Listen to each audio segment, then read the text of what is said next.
Non mais regardez cette petite curieuse là. Oh, un carton.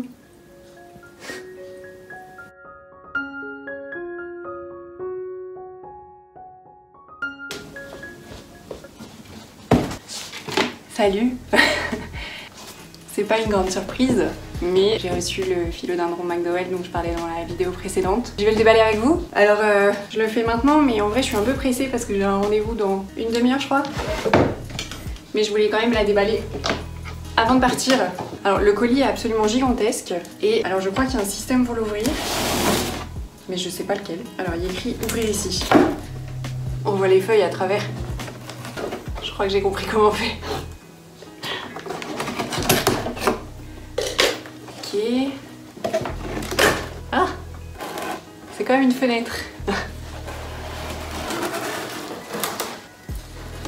Ah ouais, c'est des grosses feuilles quand même.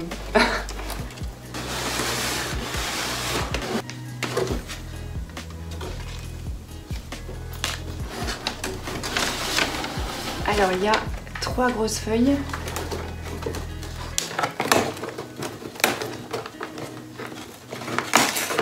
C'est vraiment bien étudié comme emballage. Je suis agréablement surprise parce que tout est en carton. Et les dernières commandes que j'avais fait du coup chez Plants, c'était des emballages en plastique. Donc je trouve ça cool. Ça penche un peu, hein. Le poids, ça tient pas tout seul debout. Il y a une ficelle ici que je vais couper. Ah ouais, ça penche carrément. Il est quasiment sorti de son pot, quoi. Mais c'est pas possible, je vais pas pouvoir le laisser dans ce pot, hein. Enfin, pas très longtemps, en tout cas. Wow.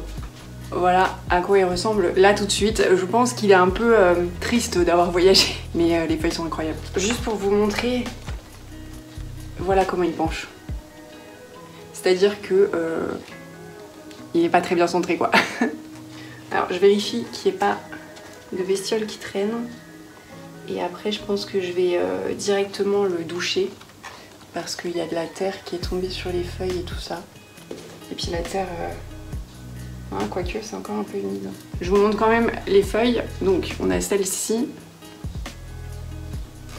On a celle-ci en dessous, qui est un peu jaune sur les bords. Alors je sais pas pourquoi, j'y connais rien en gros philodendron. J'en ai pas, donc voilà, si vous savez pourquoi ça fait ça. Et celle-ci, qui est la plus impressionnante, je trouve, qui a l'air d'être la plus récente par rapport à ce que je vois du pied qui est là. Donc je l'ai payé 89,95 € je crois.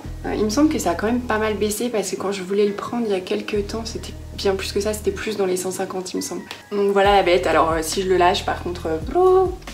Donc bon, là j'ai un rendez-vous cet après-midi et demain matin je pars quelques jours voir mes cousines. Donc je pourrais pas trop suivre l'évolution. Là ce qui m'inquiète un petit peu dans l'immédiat c'est que si je lâche le pot tombe en fait. Donc je peux pas le laisser comme ça, il faut que je mette soit un cache-pot très lourd qui peut maintenir, soit il va falloir que je le rempote dans plus gros tout de suite. Mais le truc c'est que je suis pas du tout pour les rempotages immédiats pour pas perturber justement la plante qui vient de voyager, etc. En plus je sais que c'est une plante qui ne se tuteur pas, vu que c'est une rampante.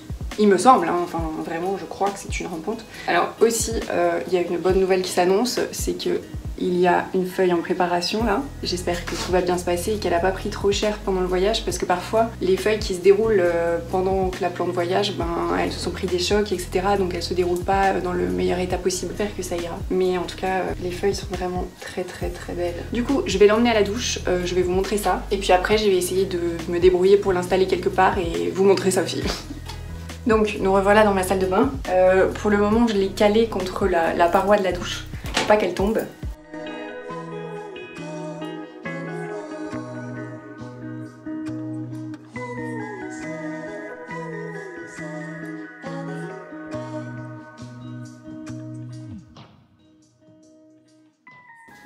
Donc voilà vue du dessus ce que ça donne.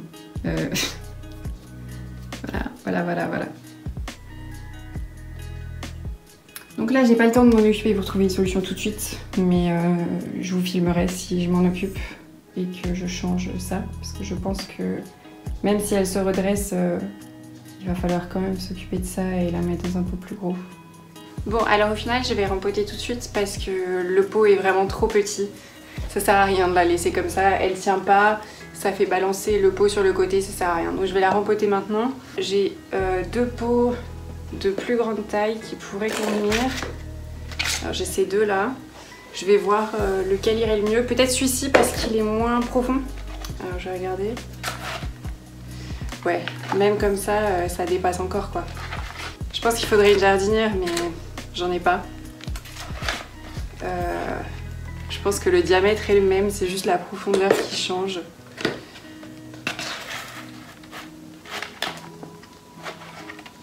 Bon, je vais essayer avec celui-là. Alors, je vais essayer de la caler sans l'abîmer. Je vais la coucher parce que j'ai pas le choix. Je vais prendre ce pot-là. Je vais faire un mélange terreau pour plantes d'intérieur, perlit, et je vais rajouter des chips de coco.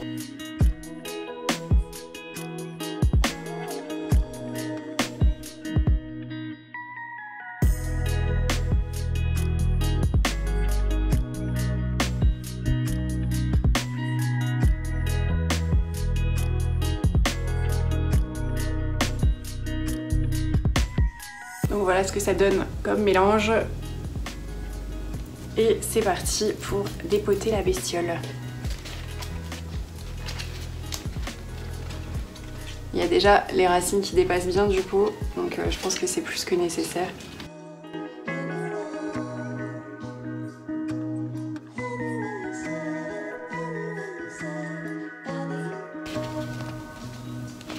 Ça sort pas!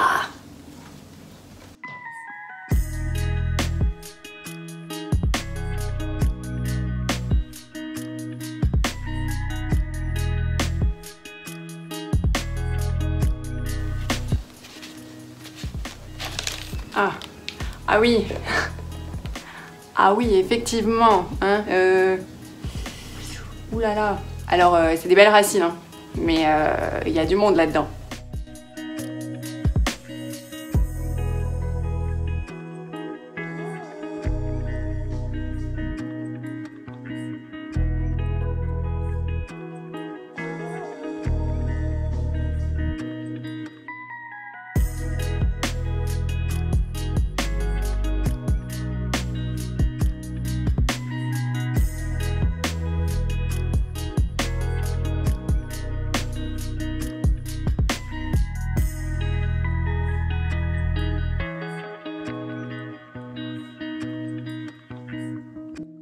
Bon, je vais lui faire un bon arrosage et puis on va voir.